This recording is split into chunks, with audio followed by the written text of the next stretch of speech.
Assalamualaikum warahmatullahi wabarakatuh. Bismillahirrahmanirrahim. Alhamdulillahirabbil alamin.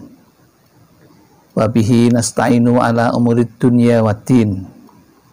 La haula wala quwwata illa billahil aliyyil azim. Amma ba'd. Jamaah Al-Fatih Channel yang dirahmati oleh Allah. Pertama, mari kita syukuri hidup kita ini yang penuh dengan nikmat yang diberikan oleh Allah kepada kita dengan membaca kalimat tahmid Alhamdulillahirabbil alamin. Sholawat dan salam mari kita sanjungkan keharibaan Nabi Muhammad dengan membaca sholawat qorobah. Bismillahirrahmanirrahim. Sholawatullahi wassalamuhu ala Ahmad wa qorobatihi wa ala alihi wa ashabihi wa itratihi wa azwajihi.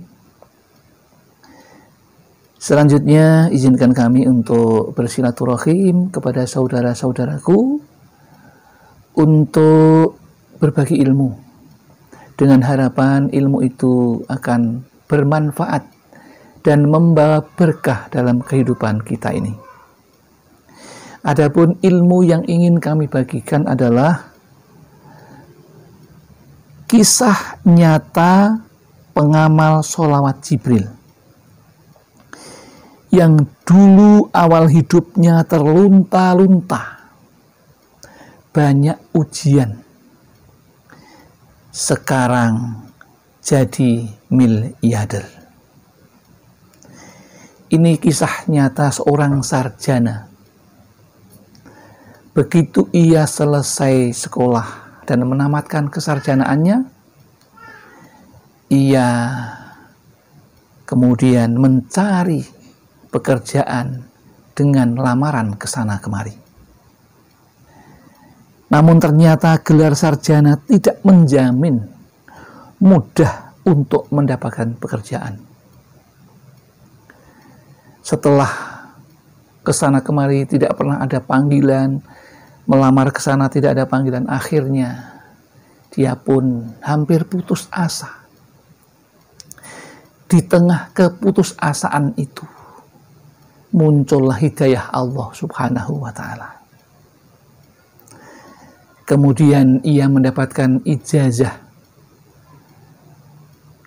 untuk mengamalkan yang namanya sholawat Jibril.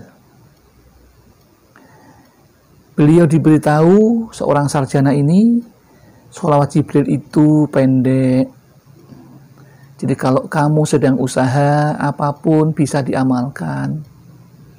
Jadi tidak berat, tapi minimal sehari diamalkan 1000 kali.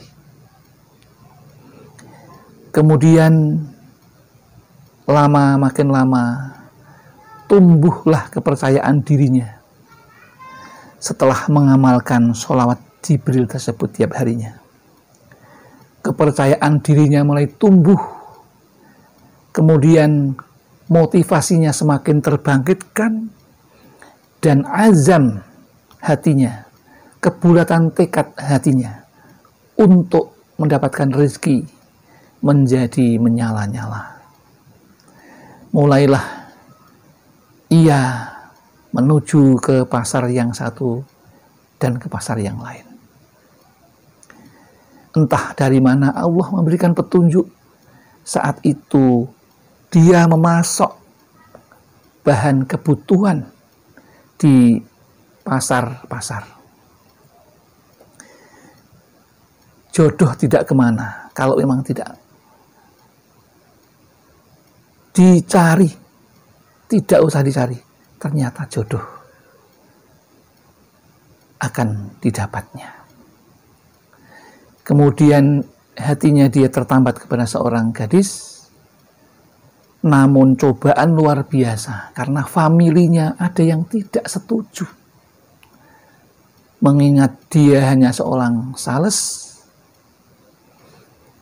meskipun dia seorang sarjana, tetapi masa depannya tidak jelas.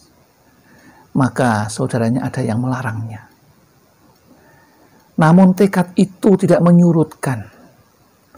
Justru semakin ia gemar beribadah kepada Allah dengan sholat malam, dengan bersolawat, akhirnya justru orang tuanya meridhoinya, dan akhirnya jadilah ia menikah.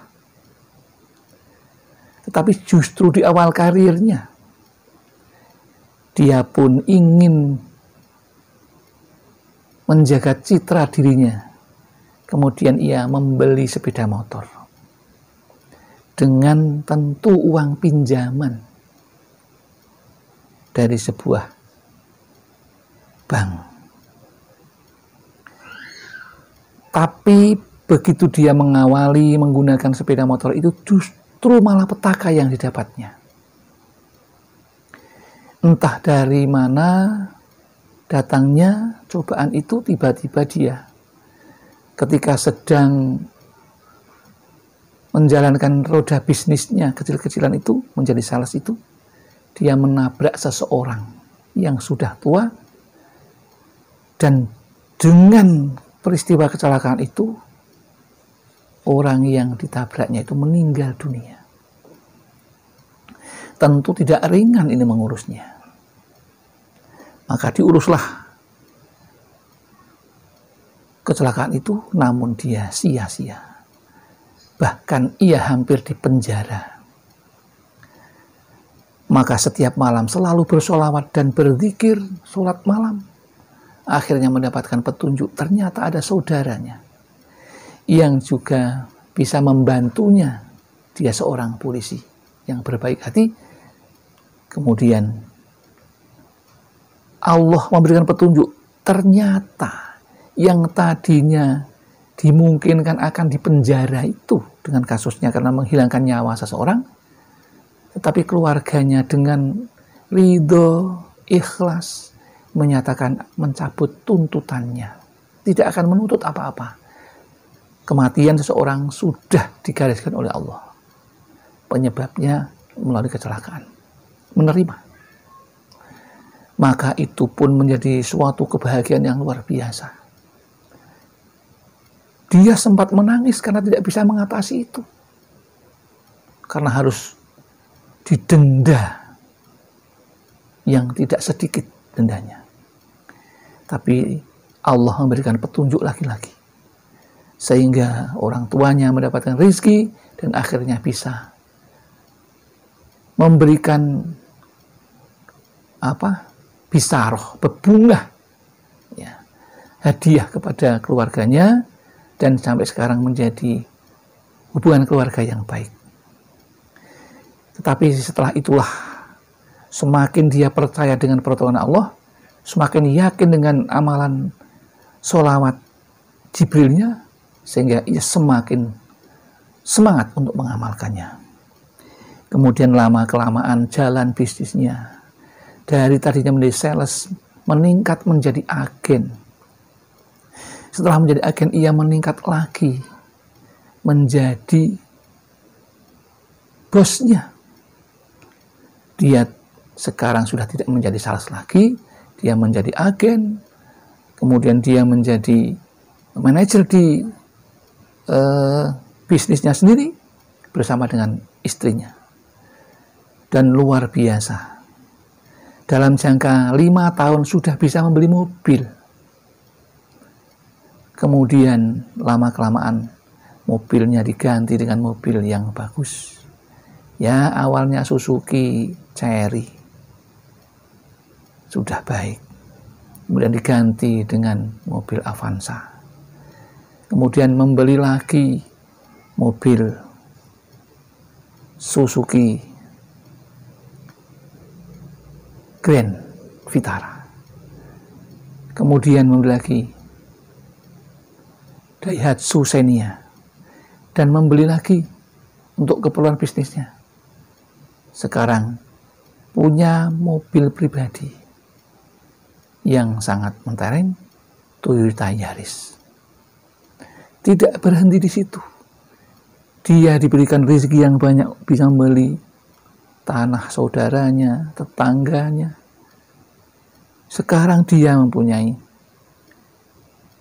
tanah yang dibuat untuk anak yatim piatu. Justru disitulah dia semakin bertambah. Kiosnya menjadi 6. Dan sekarang hidup dengan layak, sudah bisa berhaji, berdua, rumah bagus. Padahal di awal mendirikan rumah, karena tidak bisa menutup rumahnya, maka rumahnya ditutup dengan kardus. Dia juga malu. Tetapi Allah memberikan balasan ketika mengamalkan sholawat Jibril, dan akhirnya sekarang hidup dengan tentram, berkecukupan, hartanya, kendaraannya, rumahnya, tanahnya, tempat dagangnya, semuanya lancar-lancar semuanya. Dan dia mempunyai banyak karyawan yang bisa menjadi sales kemana-mana, di setiap kecamatan sudah ada. Dan itulah salah satu berkah yang ingin kami bagikan kepada saudara-saudaraku, supaya termotivasi untuk mengamalkan sholawat Jibril ini. Demikian yang dapat kami sampaikan. Mudah-mudahan ini menjadi doa spirit kita untuk mengamalkan sholawat Jibril dengan ikhlas, dengan yakin dan mantap, tak kurang suatu apapun. Demikian yang dapat kami sampaikan. Mudah-mudahan ini ada manfaatnya, memberikan semangat dan inspirasi bagi kita untuk bersolawat. Apabila ada kesalahan, semata-mata kami yang melakukan, karena kami memang fakir dan tepatnya salah dan lupa. Apabila ada benarnya, itu semata-mata Allah Subhanahu wa ta'ala. Mari kita akhiri dengan bersolawat. Bismillahirrahmanirrahim. Salawatullahi wassalamuhu ala Ahmad wa qarabatihi wa ala alihi wa ashabihi wa itratihi wa azwajihi. Demikian yang dapat kami sampaikan. Akhir kalam, billahi taufiq wal hidayah wal inayah wal barakah. Wassalamualaikum warahmatullahi wabarakatuh.